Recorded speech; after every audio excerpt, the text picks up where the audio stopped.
Today I'm reviewing a book by a champion kickboxer.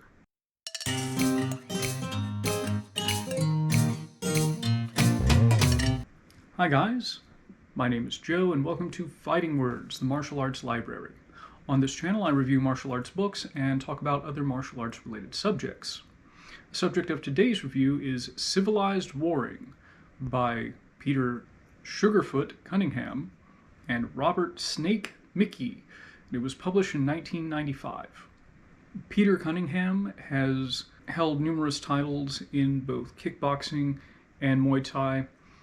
He actually also appeared in a few movies. I remember he was in No Retreat, No Surrender. He was in an episode of Kung Fu The Legend Continues.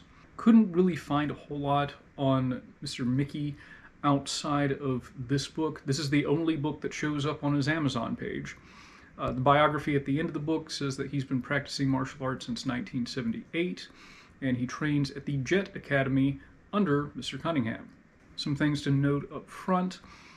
The tone is very conversational, kind of informal, and also there are not really any step-by-step pictures, except for hand wrapping. We'll get to that. We begin with a history on kickboxing.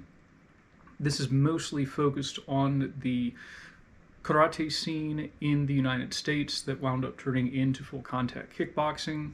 He also touches on kickboxing and Muay Thai in Thailand and Japan.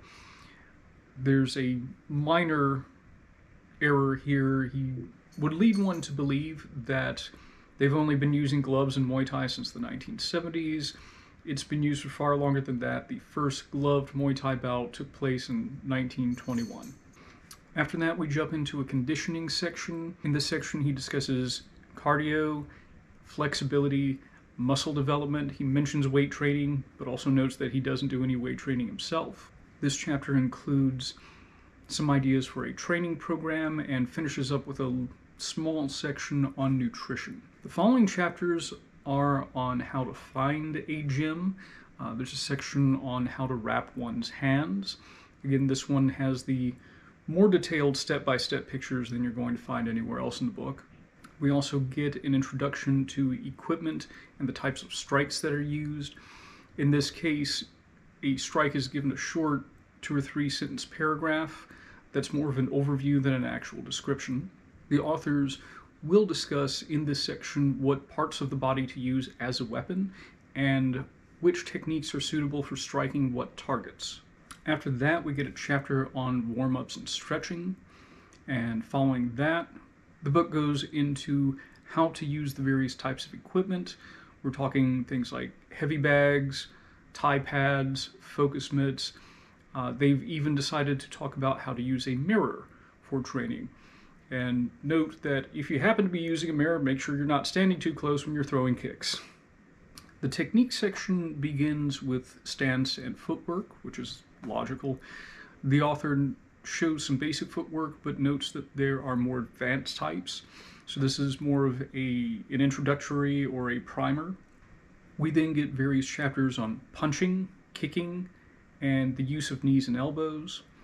The chapter on punching goes over the basic boxing punches. This will even include an overhand. The section on kicks is pretty extensive. Mr. Cunningham was known for moving beyond the basic arsenal that you would find in Muay Thai. So, for instance, he includes things like the side kick and the spinning back kick, the hook kick.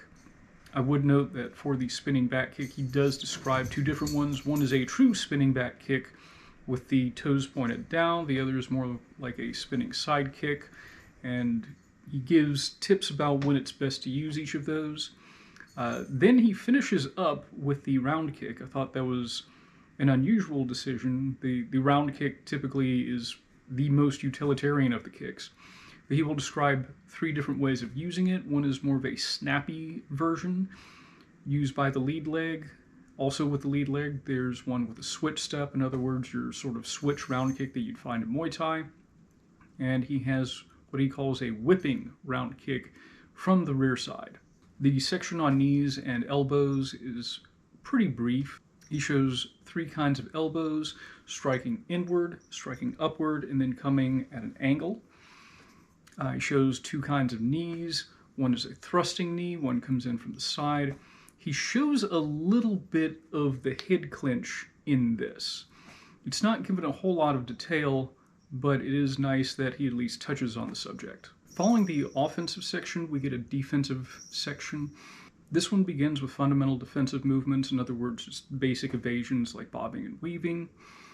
Then, much like the previous chapters, we get a defensive chapter on punches, a defensive chapter versus kicks, and a defensive chapter versus knees and elbows. In the section versus punching, he mostly talks about parries and blocks or covers. When it comes to the kicks, he offers a great variety of them, everything from checking a low kick, which is now pretty standard, redirecting an incoming thrust kick, things like that. In the section on knees and elbows, the defense against elbows is very simplistic. He'd mostly just, cover up and block. For the section against knees, he will show some basic blocks against knees, including one where you block by allowing your opponent's thigh to hit your elbow. He actually includes a lot of clinch counters against the double collar tie in this section in order to defend against knees. So this will include everything from escapes to stalemates to actual throws. After that, we get into a more advanced section. He starts off talking about boxing or punching combinations. The following chapter is on boxing counters, in other words, slipping a certain punch or blocking it, and then following up with a logical combination. The next section is on kicking combinations, which is followed up by a chapter on kicking counters, again, defending against your opponent's kicks and then following up with your own attacks. There's a section on combinations with knees and elbows, and another one on punch-kick combinations. This section is notable. I would say that he explains very logically why you would want to use certain combinations in order to create certain openings in the opponent's defenses.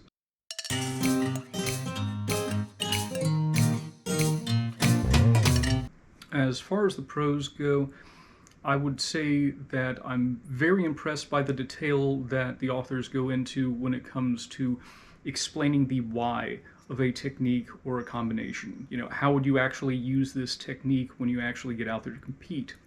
I think another pro is the section on how to find a gym. There are some parts of this that I find a little dubious. He says, show up unannounced so you can see how they really run things, and I understand the logic behind that, but I don't think I'd show up to any gym unannounced.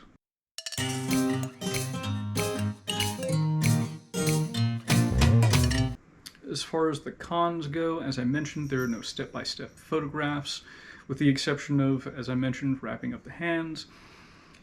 This is somewhat mitigated by the explanation given in the text. With that being said, some people will learn things easier by actually seeing step-by-step sequence in techniques like punches and kicks. So this is going to wind up being a drawback for some people. There are some parts about this that are also a little outdated. For instance, when it comes to warm-ups and stretching, he will advocate stretching before you begin your actual training session.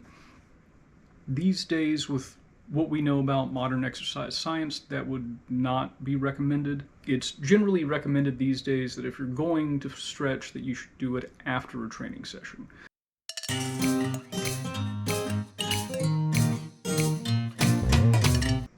As far as recommendations go, I really like this as far as, again, the descriptions of, why would you use this combination? Why would you use this technique instead of another one? I think those explanations are very good.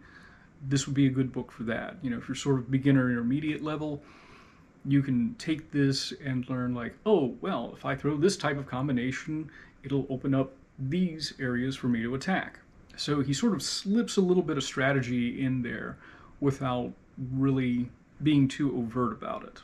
What's interesting about this is that he is using Muay Thai techniques, but from more of a bladed stance, more of a boxing stance than you would see Muay Thai techniques from. This is sort of a carryover from the American style of kickboxing. He recommends actually using your lead leg the way most people would use their lead hand, so, to sort of jab and create openings. So this book also might be best for people who are transitioning from something like a traditional martial art, if you're into traditional striking sports, as Mr. Cunningham was. He began in karate before he transitioned into kickboxing.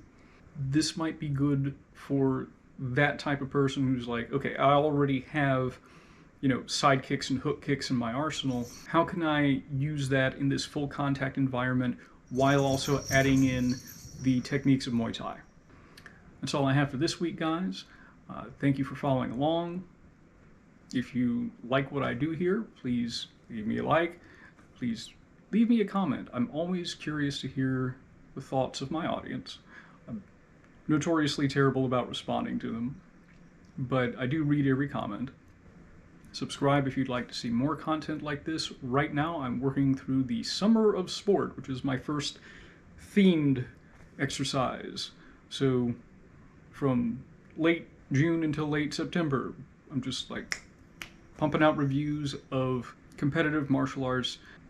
If you'd like to support the channel, or if you have a request for me to review a specific book, or perhaps do another non-book review video, I'm going to leave a link to my Ko-fi account in the description. I am taking donations, and I'll do the thing you pay me for. Anyway, that's all I got. Once again, thanks for following along, and I'll see you around.